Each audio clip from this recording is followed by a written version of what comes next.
This is the first of two tutorials on the noise reduction and restoration effects. We're going to work with the effects that work in both the effects rack and directly on the file. To follow along, get the noises music wave file inside the working files folder, noises subfolder, and there it is. Let's take a look at those effects now. Effects, noise reduction / restoration. There are 6 effects here. Looks like there are 7, but this one on top is not an effect. It works with the noise reduction effect. There are 4 effects that work in the effects rack and also work directly on the file, and there are 2 process effects. We're going to save the process effects for the second half of this two-parter here.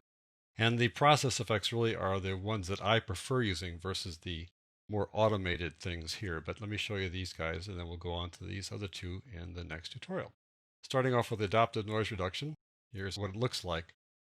The way this effect works is that it listens for noise and then reduces it. And so you need to have enough noise outside of the part that you want to use in a file so that it can take enough time to be able to decide what the noise is.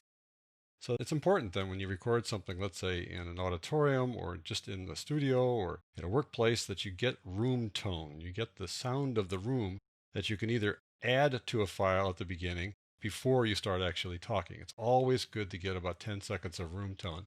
Doesn't need 10 seconds, but at least get a few seconds of room tone. And then it listens to the room tone or whatever sound you've got, and then it attempts to remove that from the rest of the file.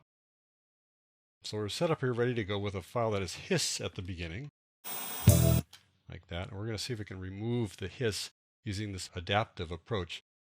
So I'm going to turn it on. I'm going to put it toward ahead of the hiss, and you'll see how long it takes for it to remove it. You'll hear it dip down as it finally gets it removed from the file. You heard it kind of dip off, and then now you don't hear the hiss anymore, but you also hear that the music is pretty distinctly different and not all that great. Removing hiss is not an easy thing to do.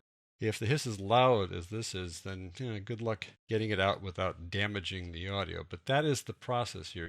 It listens for a while and then it reduces it. And if I start here rather than start there, it'll listen for it, then it'll change it. Like so. Now, there are 2 controls up here that are, I think, moderately intuitive. The rest of these guys might be worth checking out by checking out the help file on this, but these 2 I'll talk about. The noisiness, I think, should be on top, because I think you want to control noisiness first. This says what percentage of all the frequencies that it finds or that it determines to be noise do you want to reduce? And then how much do you want to reduce those selected frequencies by? How many decibels you want to drop it down? So you can adjust these guys to fine-tune how this effect works. Let's try it again. I'll make some adjustments here. You'll just hear what the dramatic difference can be here as I move these around.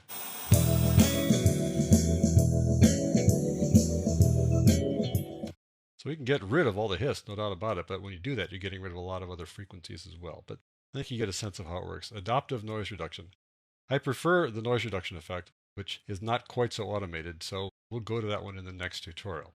We'll drop out of this now, turn that guy off, and go to the automatic click remover. An effect that I think is still in search of a purpose, because I have not been able to get this guy to work. Before we go any further, let me show you that it is very much like another effect. To see that one, we go to Effects and go to Diagnostics. We'll go to D-Clicker. Notice it says Process after it. The D-Clicker is a process effect. It applies its effect directly to a file and changes that file. It's destructive editing. Whereas the rack effect version, the automatic click remover, is a rack effect, and when you use it as a rack effect, it can be played in real time. You make adjustments to it. You can come back to it later and make further adjustments to it. Only when you apply it does it actually go onto the clip and do that destructive part of the editing. So it's advantageous to have the automatic click remover working in the effects rack versus the diagnostics, but the diagnostics works very much like it. And with diagnostics, you run a scan of the file, and you can see in the scan exactly where all the clicks are. At least it has determined that it believes clicks are present there. But in any event, I think that the automatic click remover just doesn't work that well. Let me just try it out here. The deal is, the lower the number for the threshold, the harder it looks to find clicks. So I'm going to lower the number to really make it aggressive. And the higher the complexity, the more frequencies it tries to remove. And that can remove frequencies that you don't want to remove. But I'm really going to make an aggressive crack at it here. We're going to examine this thing, which has some clicks in it. has some record vinyl noise, and this next one has a couple of like finger pops. We'll see how it works. Not very effective there. Let's try this one. Here's that little click. Another click. Both of them still there. It didn't remove them. So, how effective is it? I think relatively ineffective. What I prefer doing is a more manual approach. I first remove any noise like this vinyl noise, and then the clicks are a little more prominent. You can see them better inside the spectral frequency display, and then I manually remove the clicks. I think it's a more effective approach to it. It is kind of tedious, but I think it's a better way to do it. If there are lots and lots of clicks, then maybe I throw in the towel and try the automatic one. But for the most part, I go on the manual search for clicks rather than the automatic search. Let's close this guy down. Move to the automatic phase correction. Phase is a kind of qualitative thing. I mean, there's a technical side to it, certainly, but for you to know whether something is out of phase, you can analyze it. And I'm going to show you how to analyze things for phase in the next series of tutorials following this one. But for the most part, listen for phase issues. And to listen for phase issues, you have to have a stereo signal and hear it in a large space so you can walk around. As you walk around, you might hear sudden dips in the volume. Something sounds missing someplace. If that happens, that's probably because something is out of phase. And if that's the case, you can bring it over to the automatic phase correction. Why things are out of phase? Typically, you might have mics placed improperly, or you might have tape heads that are not aligned if you still work with tapes as opposed to only digital audio. Other phase issues that may come up when you're walking around, you may have centered an instrument, and suddenly it's coming out of only one channel, left or right. So if you know it's supposed to be in the center, but you hear it only out of one channel, then you know something is out of phase. In that case, though, come over here and use the automatic phase correction tool. Make sure auto align channels is turned on, and just run it. Just put on a file and apply it down here, and that should fix it. If it doesn't fix it, then you got to kind of lay into some of these more technical stuff, and I expect you will go to the help file to learn more about it. Let's move on to the dehummer. And I'm thinking this dehummer reminds me of another effect. Does it remind you of another effect? You go to Effects, Filter, and EQ, and lo and behold, there's the notch filter. And look at that. Looks an awful lot like the dehummer. In fact, I would say that it is the dehummer. There are some subtle differences between the two, and my choice is to work with the notch filter. Let me just show you the difference. The notch filter has 6 possibilities. You can have 6 things that you can create notches for, which you're removing the frequency there. And you can control the width of the frequency you're removing. The tighter it is, the fewer frequencies outside the one you selected will be removed. The control of the width is not all that exacting. You've got narrow, very narrow, or super narrow. Not a numeric selection and not very detailed. That's the one little drawback to the notch filter versus the dehummer. The dehummer, though, you can select only one frequency. So these guys are both selecting 60 hertz as the default because you use these a lot when you have electric hum.